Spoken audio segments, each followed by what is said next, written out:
like. You can pick and choose. Moses could, they could. Of course it's blasphemy. It's not Judaism. They like to call themselves an official title, Reform Judaism. They're going to reform the words of God. I mean, it's ridiculous. But this is what Reform Judaism is. They thought they're going to stop suffering anti-Semitism throughout the world. They figured they'll assimilate, which they did. They stopped dressing as a Jew, and they figured they'll stop suffering. A period of 150 years or whatever went past, and nothing happened. This Christian guy would get drunk and say, "You Jew," even though the guy, the Jew was assimilated. He didn't even himself know he was Jewish. So they saw they weren't accomplishing. Theodor Herzl saw this by the Dreyfus trial. There was a trial of a French soldier, a Jew, who was accused of espionage, and he was totally innocent. And the only reason that there was some other soldier who was a spy, and they just put the blame on him because he was Jewish. Blatant anti-Semitism. Theodor Herzl saw this, and he got upset. That's what they say, possibly. And he said, well, how much are we going to suffer? We're assimilated, nothing's working. We'll have to take a whole 180-degree turn. What we're going to do is make a strong military. Obviously, we were thrown out of the land of Israel, and the temple was destroyed because of our physical weakness. What else could it be?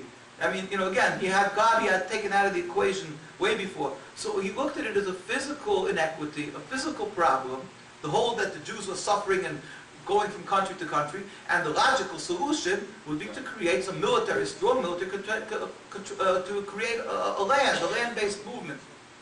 Really, like I say, they really had another problem. They just hated and despised this religion, Judaism. They wanted to transform from the Jewish people this religion into a totally other issue, a nationalistic, secular issue. Just uproot the whole spirituality, take everything away from the Jewish people. And on a large measure, they were able to accomplish this through the works of Satan.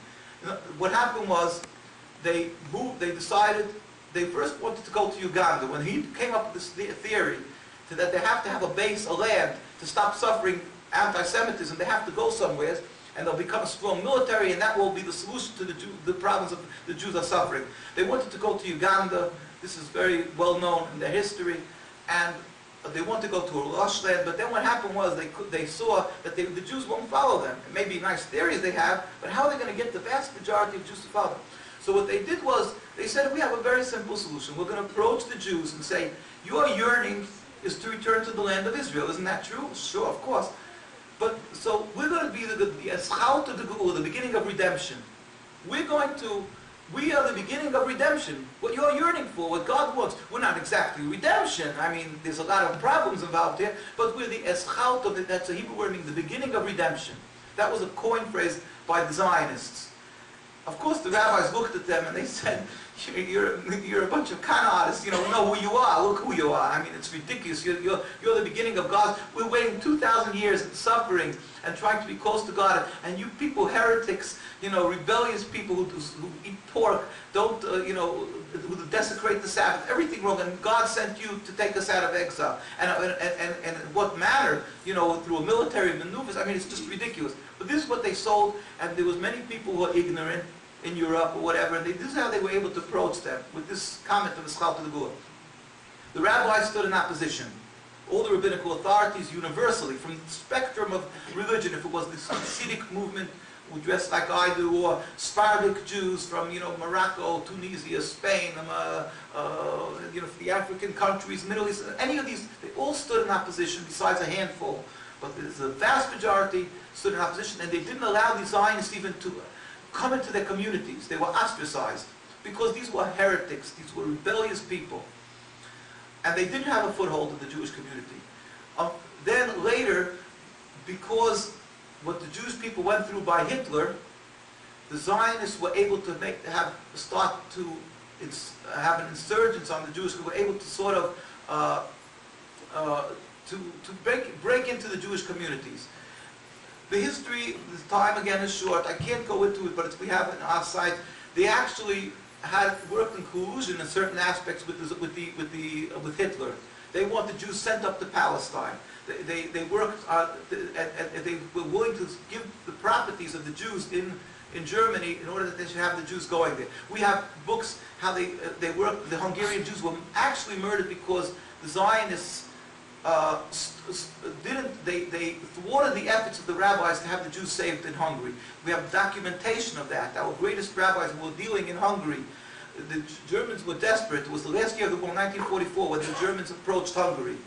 And the rabbis approached Eichmann, Hitler's henchman, and the one who took care, and he said, look, you need money, we want to buy off the Jews. And they were agreed to stop the gas chambers in Auschwitz, and for a few months, I believe, they stopped the gas chambers. And they just required money. And the rabbis approached the Zionist organizations because they were very well funded, and they said, sure, we'll help you, we'll help you. At the end of the day, what they were thwarting their efforts behind the scenes. They saw the rabbis should get arrested, and we have quotes of them. Later it came out the documentation of all this. It sounds crazy, it sounds unbelievable, but we have that. We have a quote here that I'm just going to quote one from Chaim Weizmann, the first president of the State of Israel. So he's a picture of what Zionism is. And again, and this is from his book, and it was quoted even in a very Zionist paper, the Jewish Press. And he writes, when they were discussing if they should help with the European Jewry, he said, I'm quoting, Palestine cannot absorb the Jews of Europe. We want only the best of Jewish youth to come to us. We want only the educated to enter Palestine for the purpose of increasing its culture. The other Jews will have to stay where they are and face whatever fate awaits them. These millions of Jews are dust on the wheels of history and may have to be blown away. We don't want them pouring into Palestine. We don't want Tel Aviv to become another low-grade ghetto. This is the words of supposedly the heroes of Judaism, the saviors of the Jews worldwide, why the moral people, why they need a land to protect the Jews. This is the first president of the State of Israel. And this is what they said. They don't want the Jews pouring in. Let them die. Let them become the dust of history. And they saw to it. They did. They acted in this. We have the documentation for that. Well, this is Zionism. It is the antithesis of Judaism. It's something which is trying to uproot Judaism. We have whole other issues with them. Of course, I'm speaking to a Muslim people, so really what I should be doing is harping and speaking about the terrible tragedy when they decided to pick Palestine as the land because of their practical reasons that they have to have Jewish people following them. So they went to Palestine. It wasn't a good land for them. The holiness didn't mean anything. It wasn't a rich land. So why would they go to Palestine? But they needed to go to get the Jewish following. Now they had a problem because there were people living there, the Palestinian people. So this was a technical problem to them. For us, it's a tragedy because in the name of Judaism, we have this close to 100 years of tragedy, of rebellion against God, of pain and suffering, what's been done to the Palestinians. But this is all being done in the name of holiness, in the name of Judaism.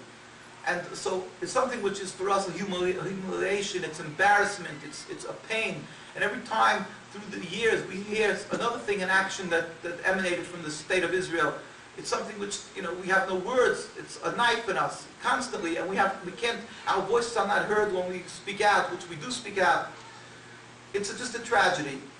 And so it's a compounded suffering, a compounded tragedy. But this issue, I'm going to put on the side, although of course it's one of the main issues, because I want to just, things that you have never heard of, that's what I would like to talk about. The Zionists, when they came up to Palestine, they met a whole Jewish community, these God-fearing people. These were a bone in their throats. What were they going to do with these people? The people in Europe, they decided they're not going to allow it to come as far as they could. But what are they going to do with this Jewish community? I have many things, there's so much, I have a book here, which I'll show you pictures. I'm going to have to end soon though. But basically, I'm going to quote from a German general who wrote in a book that he speaks about after World War I. He had nothing to do with the Jewish community. He had nothing to do, really. It was a war, by World War I that was fought between the Germans there, and then it was the Axis.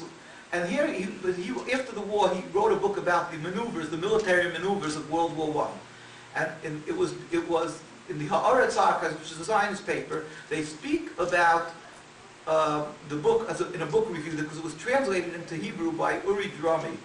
It was translated, and Uri Drami writes a book review on this. the name of the book is called Mit der Türken zum Suez Canal, with the Turks to the Suez Canal. And he writes